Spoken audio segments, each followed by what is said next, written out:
Teo. Let's find out how 7 Knight's most popular hero performs in Arena right now. 7K dreamer please. Hi guys, welcome back to my channel. Today we'll be checking out Mythical Awakened Teo. Hopefully you recognize this theme song. It is actually his song when he awakened. So we're gonna look at equipment first. For his equipment, I gave him double crit because you want him to do more damage. He is ultimately a damage dealer, right? He also has isolation, so crit actually helps in terms of increasing his debuff cast rate.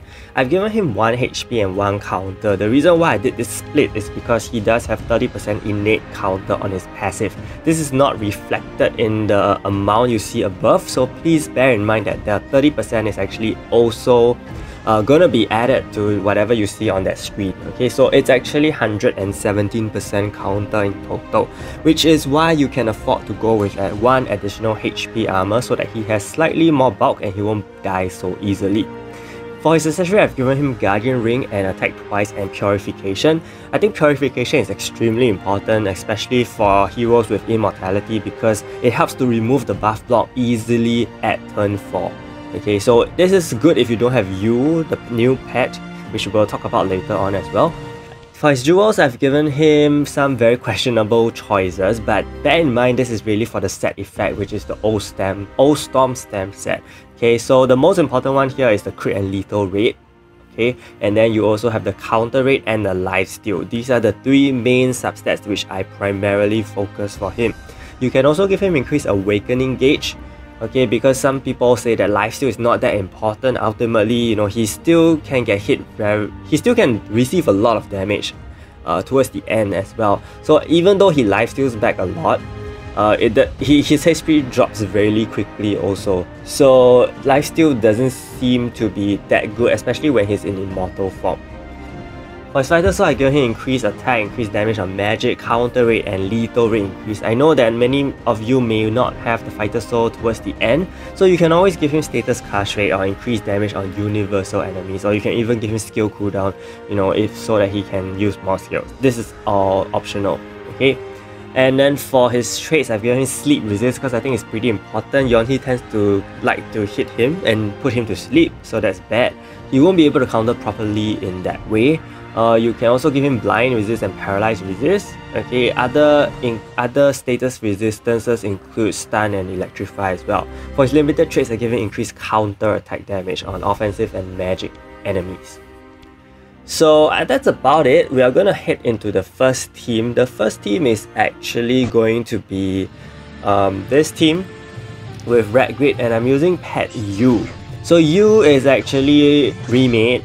He has recovery rate decreased by 50%, crit damage increase, and also decreases the defense of enemies by 50%. More importantly, he does have an awakened skill now, active skill, which he will use at about turn 2 to 3, depending on how many attacks you receive or how many attacks you do. Okay, so when that is charged up, you will use the skill, and that will actually decrease your debuff duration by 3 turns. And that means that you will be cutting short the buff block, basically. So even if you don't have a cleanser or cleansing accessory, you can help you do that job. So it's basically just an alternative for all the purification. I think it's so-called beneficial for newer players or returning players, you know, because they may not have purification built to the max. Okay. But as you can see in this battle right now, we are demolishing the enemy, mainly because of Agnes Flame, I believe.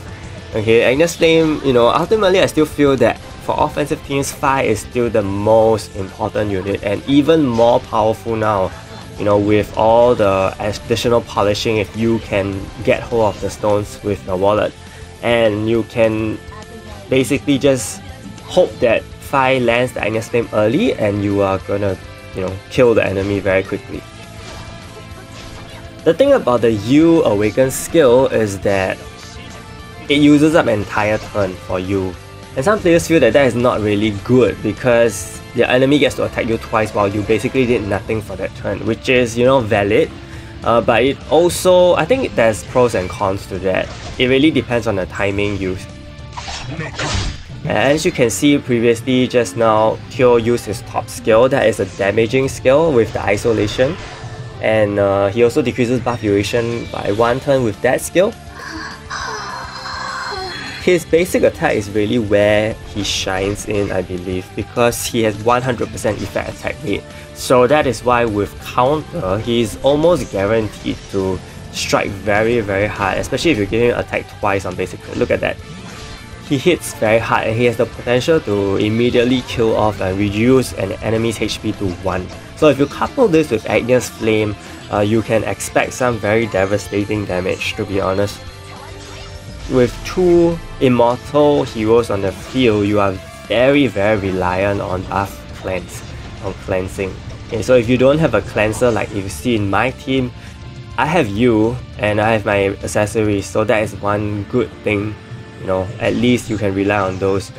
I have also tried Ante, which we will talk about later because I have also recorded some runs with her over Red Grid. Okay, we'll discuss that later on.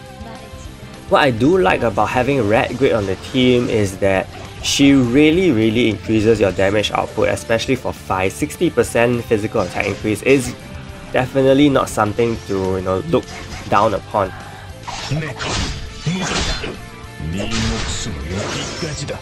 So as you can see here, Yu uses the debuff duration decrease.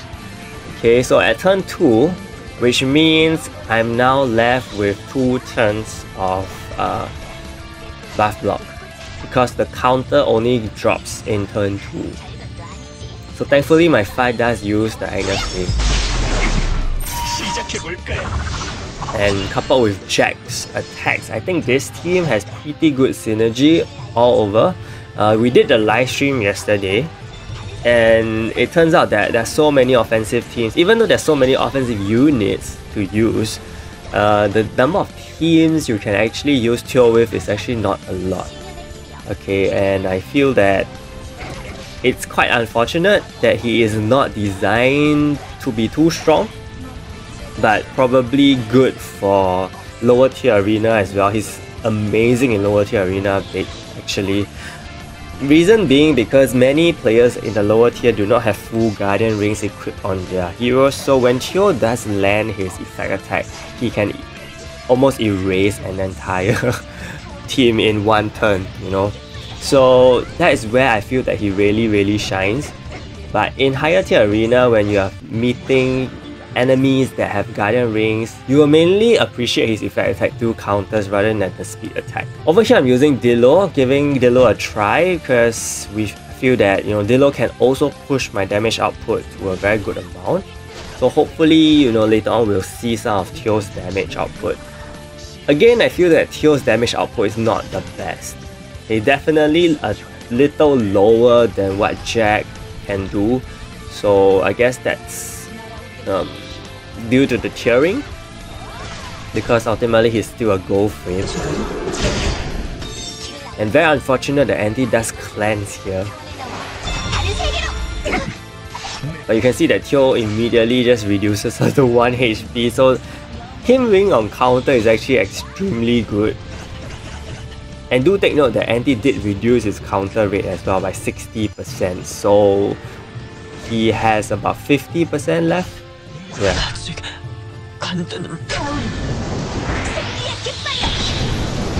Yeah, so ultimately I think this team is still pretty good.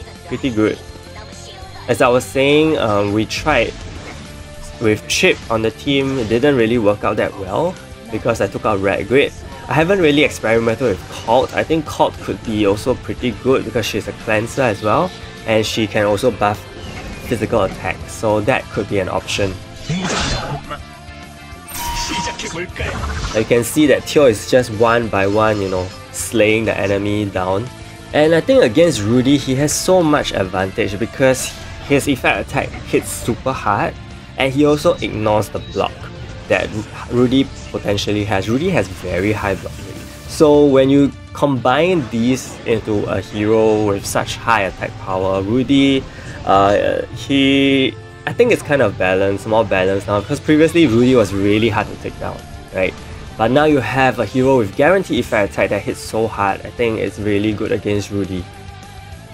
Okay, here we meet another offensive team which also has Teo, so good to compare both sides.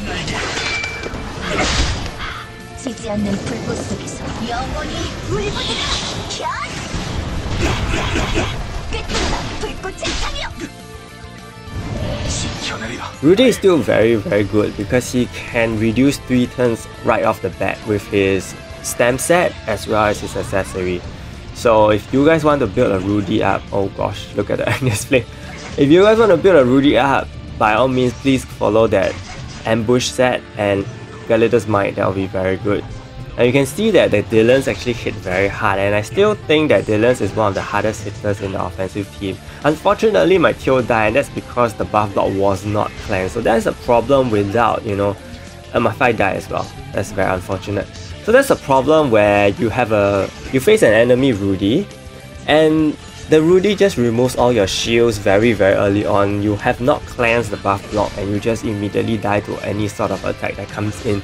So yeah, that is something that we really can't help it, and the only way to speed things up is to really have a cleanser that uses the cleanse on turn 1 so that you can have the survive on 1 HP and immortality kicking in turn 2. As you can see, this Teo, because he's at the back, he actually was able to wipe my team pretty early on just now. But his basic attack, you know, if he gave his Teo attack twice, I think he would have done so much damage to me. Unfortunately, not really in this case.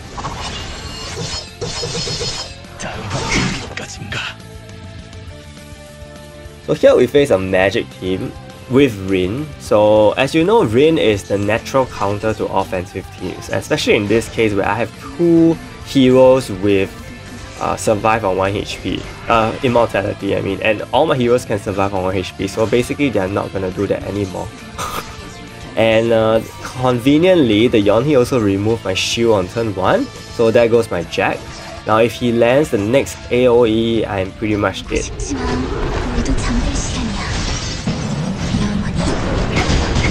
And unfortunately, he does have his shields up.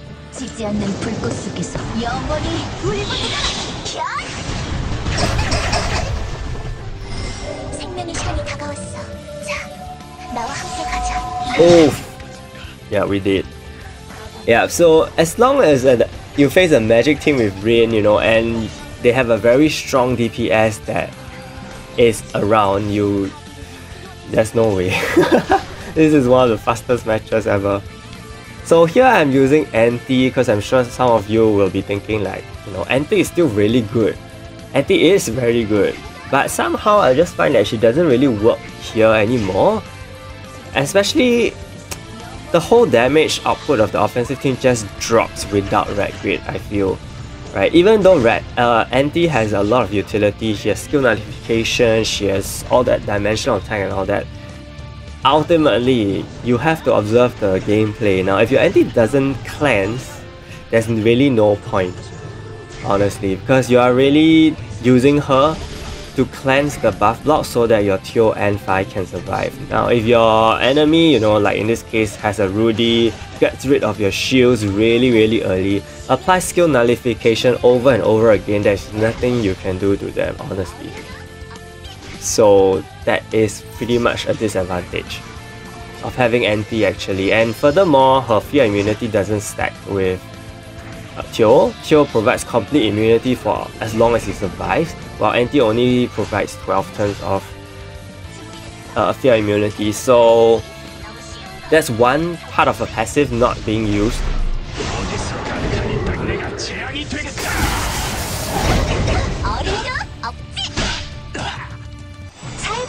Of course, over here this is a winning match, but later on I'll show you guys that there's a lot more than this match than there is.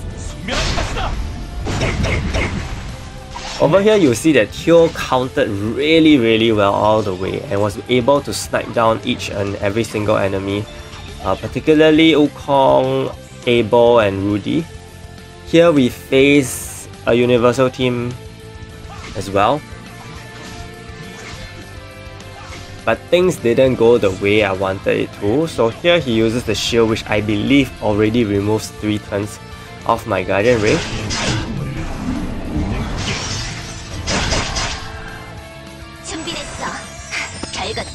And he furthermore uses this skill turn decrease, so my Guardian Rings are definitely gone in this turn.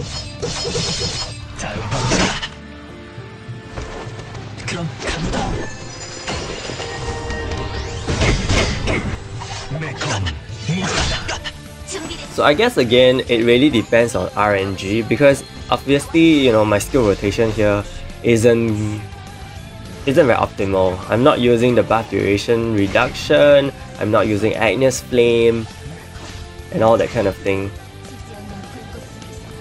So I'm kind of at a slight disadvantage in terms of, you know, the speed of which I can deal damage to my enemies, and the Able has already started to destroy me because my height is pretty much all gone.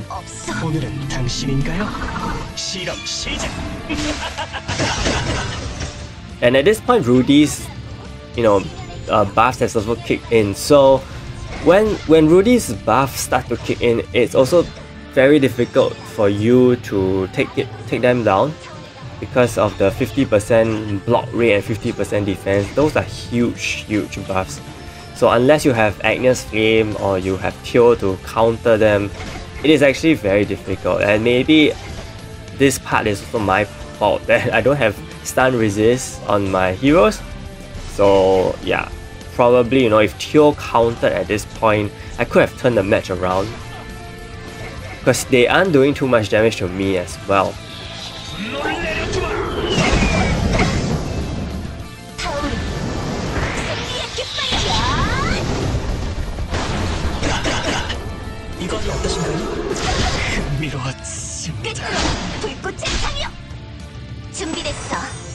So all in all, I feel that Teo is decent, and you have to gear him in the right way in order to use him beyond Grand, I feel.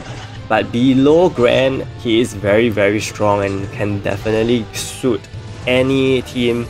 In fact, of course, best in offensive teams, but because his skill set is so generic and so just plain and accessible to every hero, every player, I think he is usable in any team, especially for lower tier when you don't have a good grasp of, you know, teams yet and you don't have essential heroes. Teo is just gonna help you bulldoze through a lot of lower tier arena stages, and as you can see here are all my fails.